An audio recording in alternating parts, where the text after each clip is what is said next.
वो सेक्युलर कहने वाले, मैं इनका सेक्युलर का चेहरा आपके सामने पेश करना चाहता हूं।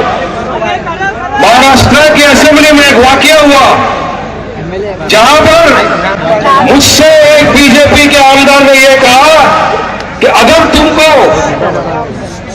है कहना पड़ेगा भारत मां पे, तुमको यहां रहना है। एक बार कहा अगर पूरी सटकती है कभी भी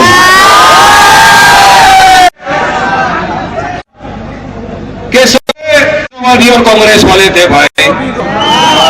आप वही करोगे, सबसे ये बोलना पड़ेगा, बोल नहीं सकता है, लिख के दे, लिखना ही पड़ेगा, बोलना ही पड़ेगा, तुम्हारी वजह से ये राष्ट्रवादी और कांग्रेस का था।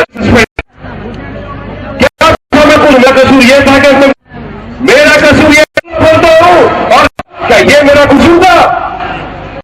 मुझे ये अल्फाज नहीं यूज करने के लिए दिन का मुझ पर सस्पेंशन। मगर ये जो सेक्युलर चेहरा कहने वाले थे, ये बीजेपी और शिवसेना की जो बी टीम है, वो ये टीम भी सबसे पहली।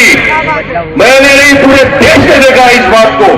इनके वाइस प्रेसिडेंट जनता कहते हैं, इनको नहीं मानते की असेंबली में इनके तमाम आमदारों के सबके विचार अलग। अरे वाइस प्रेसिडेंट होकर बोले तो हमको आरएसएस की आइडियोलॉजी वाले हैं, अगर इस देश में तरह की बातें नहीं किया सस्पेंड कर दिया। तो मेरे सस्पेंशन की मांग की, वो आज आपके बीच में बैठ के आपका लीडर बन के फिर रहा है। क्या आप उसको एक्सेप्ट करेंगे इस तरह के लीडर को? क्या आप उसे उनको मानेंगे जिसने मुझे कलमे से इस तरह की बात कह रहे? यह है असलियत।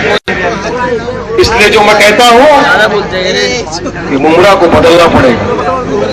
और अगर आज इतनी बड़ी तादाद हमारे साथ है तो हमको डरने की कोई बात नहीं है साहब। आज अगर पूरे हिंदुस्तान में, पूरे देश में कहीं भी मुसलमानों पे, दलितों पे, मजलूमों पे कोई अत्याचार होता है और कोई आवाज उठती है, तो मैं पकड़ के साथ कह सकता हूं कि मेरे कायद, मेरे प्रेसिडेंट बैरिस्टर असदुद्दीन ओवैसी की आवाज उठती है। चाहे यूनिफॉर्म सिविल कोड का मामला ले लो, चाहे ट्रिपल तलाक का मामला ले लो, चाहे फिर मुसलमानों के आरक्षण का मामला ले लो, अगर सबसे पहले किसी ने आवाज उठाई तो वो थी जनाब बैरिस्टर असदुद्दीन ओवैसी किया। और साहब पूरा देश आज पकड़ करता है। अरे हमको लगता है कि नहीं, आज तक हम इतने बरसों से ये लोगों के कांग्रेस, राष्ट्रवादी, समाजवादियों के झांसे में आ रहे थे, हमको बेवकूफ बना बना के हमसे वोट की राजनीति कर रहे थे ये लोग, हमारा वोट लेकर हमी को पीठ पे छुरा भोग रहे थे ये लोग।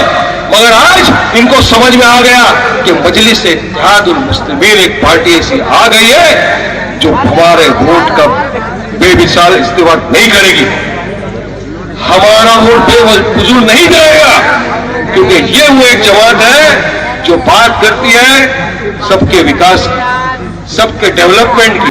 ये जमात बात करती है तो गरीबों के लिए अस्पताल बनाने की, ये जमात बात करती है तो गरीबों के लिए स्कूल बनाने की बात करती है। और जनाब बात नहीं करती, काम करके दिखाती।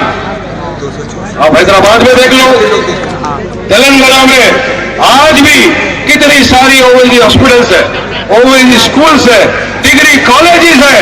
हॉस्पिटल के अंदर आप 10 रुपए का कार्ड बना लो, एक बार 3 महीने तक इलाज फ्री। स्कूल में यूनिफॉर्म, फीस सब आपके लिए फ्री है, गरीब बच्चों के लिए आओ। ये मंशा है, ये अच्छी नीयत के साथ जमात महाराष्ट्र आप लोगों को मिली। आप जैसे दोस्तों बुजुर्ग में महाराष्ट्र एमएलए स्कूल आए, कोई भी मसला होता है पहले अगर कोई आवाज उठाता है पूरे असेंबली के अंदर, जैसे और इम्तियाज जलील जो है महाराष्ट्र की असेंबली में आवाज के लिए, क्योंकि हमने देखा है सारा विकास करते रहे, हमारा वोट देने के बाद हमारा कोई विकास नहीं हुआ। हमारे स्कूल कम है, पुलिस चौकियां ज्यादा है, लो तो हाईएस्ट ड्रॉप आउट रेट हो गया।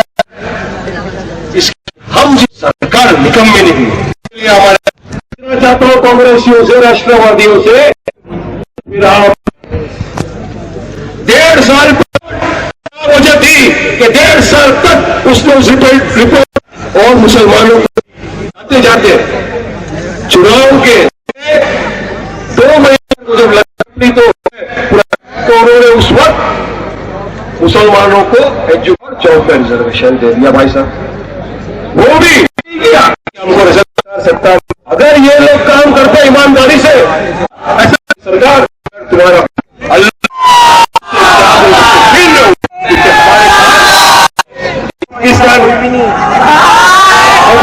हम जहां भाई फर्ज भी है रोक चले जाए क्या